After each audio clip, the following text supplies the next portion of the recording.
J'invite alors à ce moment-là le candidat malentendant à pouvoir s'équiper à moindre frais. Vous n'hésitez pas, vous pouvez tout à fait sortir si vous estimez que vous n'avez pas votre place. Surtout pas. Pour qui allez-vous voter aux prochaines élections présidentielles? Je compte sur vous pour voter pour moi. Ça vaut 10 € alors que le prix coûte tant. Mais je suis content d'être parmi vous. Il paraît qu'on va aller au marché là. Nous aussi.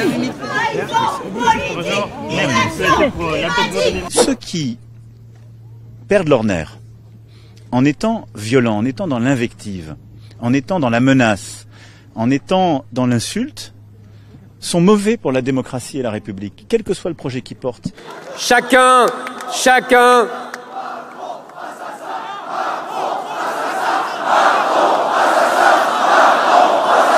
J'invite alors à ce moment-là le candidat malentendant à pouvoir s'équiper à moindre frais. Vous faites bien de m'interroger sur le fond. Moi, je ne l'aurais pas dit.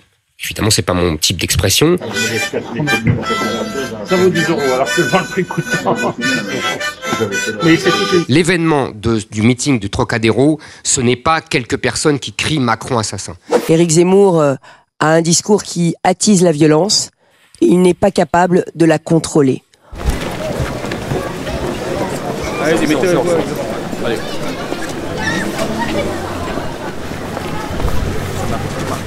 Brûler des camions, des voitures, etc. Rien n'est admissible. Et je tiens à dire que nous éradiquerons la racaille. Comme il fallait terroriser les terroristes, il faut éradiquer la racaille. Absolument, c'est important de le dire. Et c'est important aussi, et c'est important de le dire aux habitants. Vous voulez qu'on revienne de là-bas? Parce que là on s'enfonce là. Jadot englué dans la campagne. Bon. Ça c'est nul ça. Alors ça c'est news, bravo. Hein. Je vous accueille dans ma bibliothèque pour vous parler le plus directement de ce qui compte pour moi à ce moment. J'aime la France. Je la parcours depuis des mois. À certains endroits, je la découvre encore, mais surtout, je la reconnais. C'est tellement beau ici. On est là dans cette élection, même si on n'avait pas reçu le carton d'invitation. On est là dans cette élection pour bousculer les politiciens professionnels. Je ne suis pas un politicien professionnel. Je ne suis pas un technocrate. Je ne suis pas un idéologue. Il ne faut pas laisser la marche du monde entre les mains des dirigeants actuels. Il faut s'opposer à l'ordre capitaliste et à ces politiciens professionnels qui nous mènent à la catastrophe. Vous le savez, j'ai toujours cherché à faire ce que je vous avais dit et à vous dire ce que je comptais faire. J'aimerais tellement vous convaincre qu'une autre France est possible.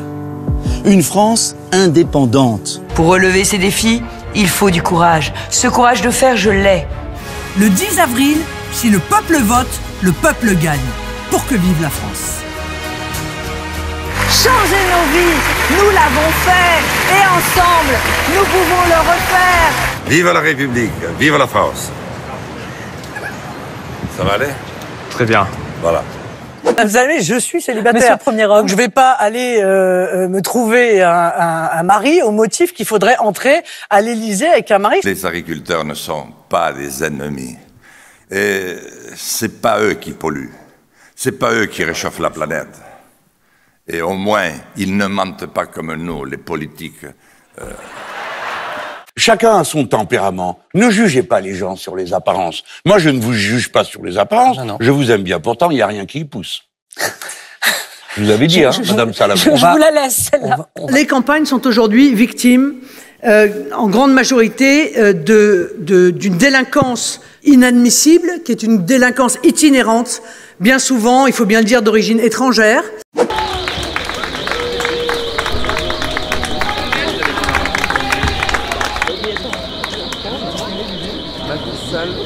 Est-ce que vous pensez que Marine Le Pen peut gagner, monsieur? Mais je ne fais pas de politique fiction, je dis simplement que, collectivement, j'ai moins entendu dire qu'elle était d'extrême droite. Il y a 20 ans, les médias que vous étiez disaient c'est terrible, Front républicain, etc.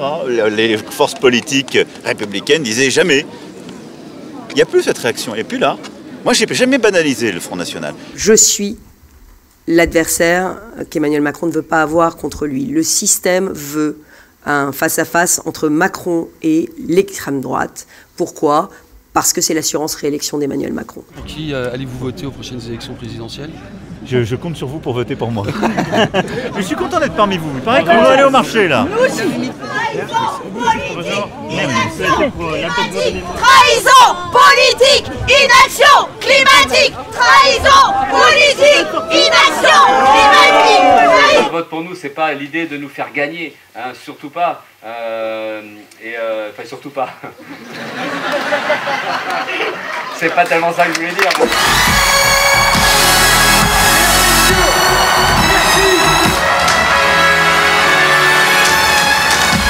Alors, monsieur Zemmour. Ah oui, mais je suis trop contente. Qu'est-ce quand même,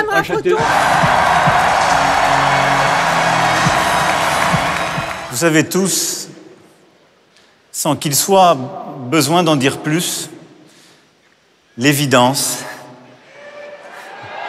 la présence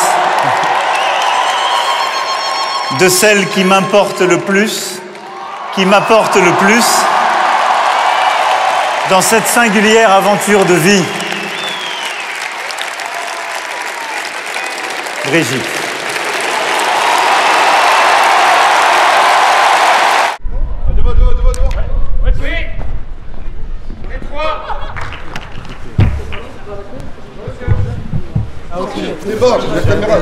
Les caméras. Calmez les caméras. Donc on n'a pas le droit de jouer chez vous. On vous a demandé de sortir. Non mais on note qu'on n'a pas le droit de jouer chez vous. C'est la fin de la campagne. Il ne faudra pas hésiter à finir avec les crampes. Sinon c'est qu'on n'a pas, on s'est pas battu jusqu'au bout. Hier au meeting de M. Macron, si les choses ont commencé avec un peu de pyrotechnique, ensuite ce fut en effet un festival feu d'artifice de bobards. Emmanuel, rentre chez toi. Rentre avec nous. Viens faire campagne avec nous. Cette campagne est pourrie. Pour une fois, pas parler politique parce qu'on savait qu'ils étaient d'une lâcheté crasse, et j'en fais partie parce qu'il y a longtemps que je suis un politique, mais on ne savait pas que les journalistes l'étaient autant. Bien sûr que tu as tutoyé les étoiles et que tu dois retrouver des manants qui t'emmerdent.